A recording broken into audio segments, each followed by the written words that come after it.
Hey guys, this is Mike over here at RV Connection. Today we're going to be doing a walkthrough of how to get set up with your 2024 Alpine Avalanche 346 FL. First thing you're generally going to do when you pull into any campground spot, or even if you're out in the middle of nowhere, you're going to level your camper out before you get to doing anything else.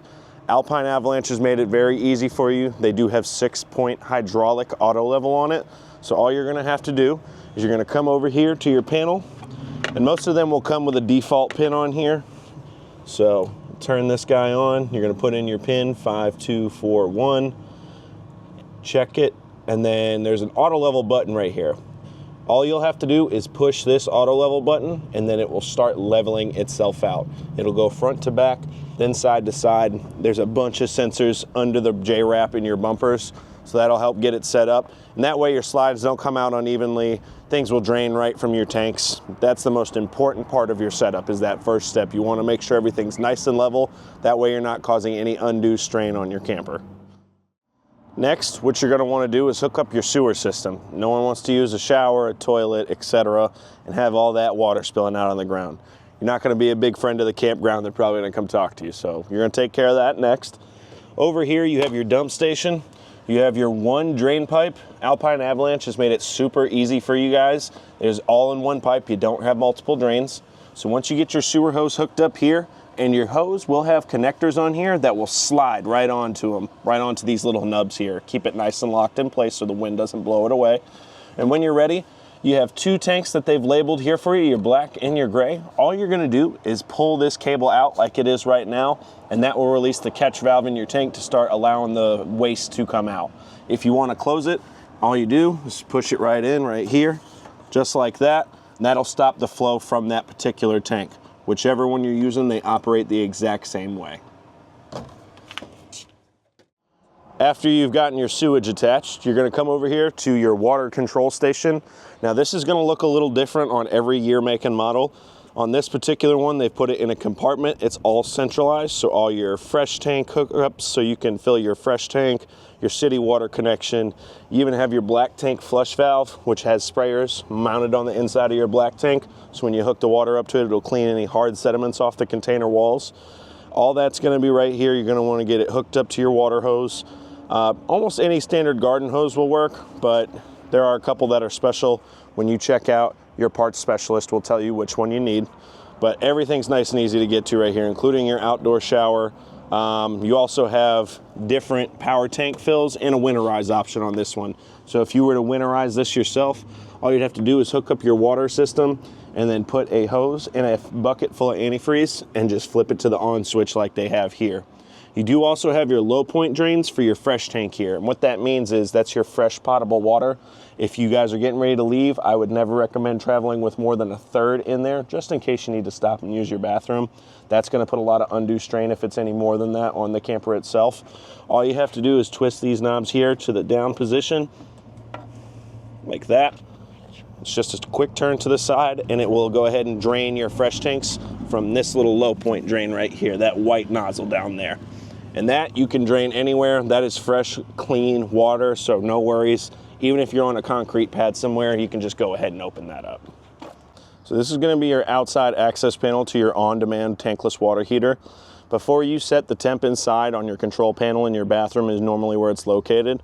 You're gonna wanna come out here. There is one switch right here. You're gonna wanna flick that to on before you turn any hot water on. If you don't, it won't allow the signal to go to your control panel inside, so that is a must. One of the most basic questions folks have is, how do I plug up my camper? It's very simple. At any campground site that you're gonna be at, they're gonna have a power pedestal hookup for you. Your power cord will come with any camper you purchase, whether it's pre-owned or new. So all you're gonna do is plug into your pedestal right here. And then when you plug it into your camper, 9 times out of 10, these are twist lock connections now. So you're not just gonna plug it in here.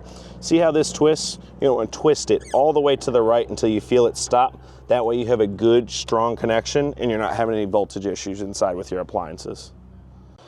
Once you're done with that stuff outside, you're gonna come in here. 9 times out of 10, your monitor panel, and that's not just to monitor your tank levels, that's also gonna have your slide controls, your water pump if you're out in the middle of nowhere with no hookups and you need to use that. Generally centralized in one location, awnings as well. You'll come over here and you're going to want to open your slides. No one likes skinnying around and doing an S through your camper just to get to everything. So you'll just come over here and you will hold these switches like that. It's kind of hard to hear in this video, but you will hear a high-pitched whine when the slide is completely out. It is very important to hold that out with that whine going for an extra 3 seconds once it's extended, so both of your motors stay synchronized together. You're also going to want to cut your lights on from here. Maybe check your tanks if you did put some in your fresh tank before you left. Make sure that it's empty or full depending on what you're doing. But this is generally where you're going to start so you can get everything opened up, make it nice and easy to move around in here. One thing about ovens that has come a long way in RVs, back in the day you used to have to use a long stick grill lighter to get your burners lit. It's 2025. We don't have to do that anymore. Say you want to go ahead, you want to cook up some jambalaya, make some mac and cheese, or you just want to boil some water, maybe making coffee or tea in the morning. What you're going to do is you're going to turn on which burner that you want to use. So any of these, and they will light up with an LED display to let you know that they're hot. All you're going to do is you're going to use this sparker once it's on whichever burner you're looking for until it lights. Sometimes, because it is an RV, it will take a couple of tries. You're going to have to click it a couple of times to get it to start. But if it does any more than 2 or 3 clicks, you may want to check with one of your local mobile technicians. Generally does not take that long. The 2 or 3 clicks is to allow any possible error that might be in the line. So give it a couple of tries before you go worrying about anything might be not where it's supposed to be. One of the most common things that people have to learn when they first purchase a camper, how to extend your kitchen table when you have extra company over so you have more seating. This one's fairly easy. The one thing I'll tell you on any kitchen table when you go to extend it, watch your fingertips. You don't want to pinch them. That doesn't start your day off real well. On this model, you're going to lift it up, and Keystone's been nice enough to put some gas struts in there so I don't have to hold it up. This piece will extend all the way out to here on these sliding racks, and then you're just going to unfold this piece down here and gently, emphasis on gently, set it down. These things are very sturdy, but it is not a regular house, so your appliances do need a little extra love and care in an RV. So as long as you take your time, you're not going to have any worries. Difference between a converter and an inverter. Your converter is basically like your breaker box at your residential house. It'll have all your breakers there that you can set and reset if need be. It also has your fuse panel there. This is your inverter. Now, what this does is it takes your 12-volt direct contact power, direct current power, and conforms it to 110 or 220. That way you can have cool stuff like your residential fridge over there. Can't really run that on 12 volt, but that is what the inverter does. It converts that power so you can have some residential appliances in here. The one thing I will say, they do have this right here in 14.2 as a healthy reading for it. If you are not an electrician, do not mess with this inverter. You're going to create some headaches for yourself. You are much better off calling an electrician, or in this case, because it's an RV, a mobile RV technician. So in this particular model, you're going to get 2 couches that pull out into a queen size bed. There's a couple different styles, so I'm going to show you how to break this one down. This one, you have some Velcro to keep those back seat cushions on. That way nothing falls out in transit. All you're going to do is you're going to lift up here carefully, not to pinch your fingers. You're going to leave these arms out and bring this down so it lays flat. And then what you're going to do is you're going to come over here. You will roll the back of the couch down flat to make your full bed. And then you can put these cushions that you had on there originally right back. And that way you have a nice queen size bed. So if your kids come, your in-laws, maybe just a buddy, that way you have somewhere to stick them without having to buy a unit with a whole nother bedroom. You can do that. Nice and easy. This actually fits me. I'm 5'10", 230 pounds, and I fit on here just fine. This is going to be one of your thermostats for the 3 ACs and your propane-fed furnace that's in this unit. All you're going to do when you need to use it, this is a Coleman Mach, so you will click like a center button on that, and you can adjust it any way you need to. So that'll bring it to off. That's your main fan. And basically you'll just click through it until you get to the setting you want. Here you're going to turn it to cool, or you can turn it to off. When you switch over here, you can go to fan, high, low, off.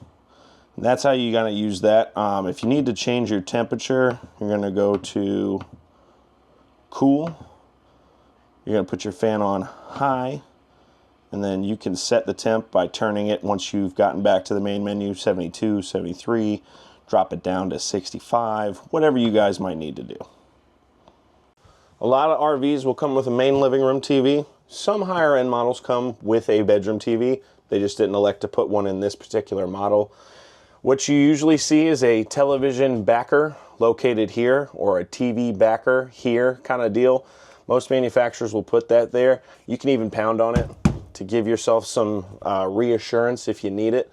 But that's where your mount will go. Whether it's a swivel mount, a flat mount, doesn't matter. That's where you're going to want to place it. You would never want to put too big of a TV in an area. In this one, you're probably looking at a 24 to, might be a stretch if you get a swivel arm, a 32-inch, but once you have it mounted, you'll plug it in here to your 110 outlet, just like any regular at-home plug, and then you'll plug in either your satellite or your antenna. You have the option for both on this unit. Satellite will pick up any local channels, antenna will pick up whatever provider you have. So I'm 5'10". Obviously I can't reach the vent lid up here to ventilate this bathroom, whether it's steam shower or maybe it just smells a little funky in here and you want to get some fresh air. All you do is come over here, push your fan on. Max Air is nice and easy. It will open the vent and turn the fan on at the exact same time, but it does leave you a manual option if you want to do it one at a time. After that, if you need to use hot water, whether it's for your kitchen sink, in here in the bathroom, shower, or sink, all you're going to do is turn this guy on, and then you can adjust the temp to wherever you want it. You're going to want to give it about 10 to 15 seconds to light, but after that, you're going to have continuous and constant hot water. Hey guys, thanks for taking this tour of the 2024 Avalanche 346 FL with me. Went over some basic features on how to get set up and use your camper today. We will do any personalized walkthroughs on any camper that you choose, whether it's something massive like this, even down to a little 16-foot single axle bumper pole. If you have any additional questions, we're always here to answer those for you. Call us at 580-248-5166. Look forward to seeing you soon.